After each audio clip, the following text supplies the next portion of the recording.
guys, it's Rachael Bedell and Taylor Axelson. We are in Bankers Life Fieldhouse in Indianapolis, where we just saw a very tough-fought game between Iowa and Nebraska, where the Huskers are taking back the trophy to Nebraska with a final score of 72-65. Yes, and MVP for this game was number 35, Jordan Hooper. She ended the game with 10 rebounds, 18 points, and 12 of them were from the line for the Huskers. Yeah, I definitely think we saw Nebraska at the line for majority of the game. They were only called for 13 fouls, while we were called for 26. And 30 points is what Nebraska scored from the line. Well, Iowa only got 11, so it was a huge difference. That was definitely the game changer. We controlled what we could control. You just can't put them on the line that much, I guess. We handled adversity, them shooting, 20, 30 more free throws than we did, only losing by 7 and then having to foul at the end.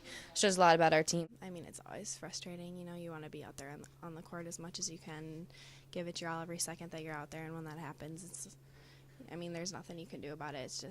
It sucks.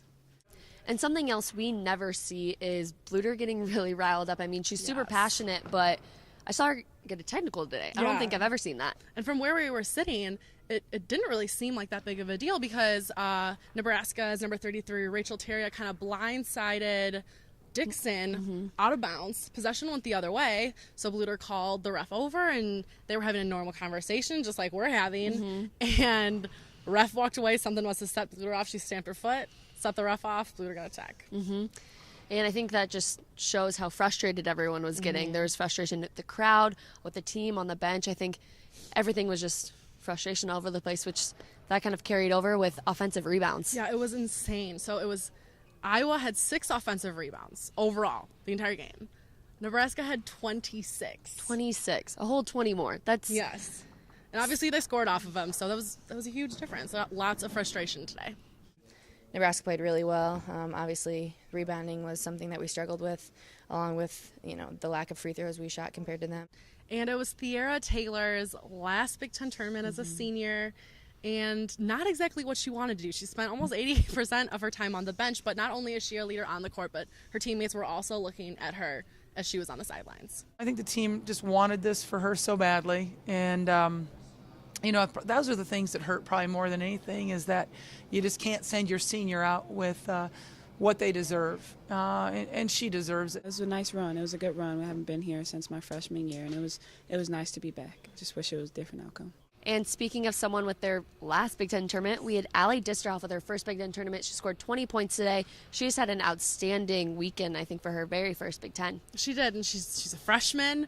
All of her teammates had great things to say about her. Coach Bluter had great things to say about her, and, she's an outstanding freshman player. She's our MVP for this game. What a freshman campaign, and I understand she's on the all-tournament team along with Sam and Beth. She's a competitor. She's heady. She just doesn't play like a freshman. She's mature. Nothing really surprises me anymore though out of her. First Big Ten tournament was awesome. Obviously not how we wanted it to end, but we made a great run, like I said. Wouldn't want to play for any other team. But the girls aren't going to let this weekend affect them. They head to the NCAA tournament, where they're going to play in Carver, their home court, in 2 weeks from Sunday. So let's hear what they have to say about that. I'll take a couple days off, hopefully, just get our legs under us again. 4 days in 4 games in that 4 days is tough. You're not going to hear excuse from us, though. We'll probably just rest up and get back at it as soon as we can. We're not going to dwell on this one. We're going to move forward, and we have big things to come. I think this team's going to go in there with an amazing amount of confidence. I think the Hawk fans will get behind us, and I know they'll be there in Carver to give us a lot of energy. Well, that's all we got for you guys from Indianapolis at Bankers Life Fieldhouse. It's the last day of the Big Ten tournament. No more games, but I think the girls had a great weekend. They made a really good run, and I think that'll be a really big confidence booster going into the NCAA, making it to the finals. Yes, and not only a confidence booster for the team and the coaches, but also for the fans. I'm Rachael Bedell. And I'm Taylor Axelson for Daily Iowa TV Sports. That's a wrap from Indianapolis.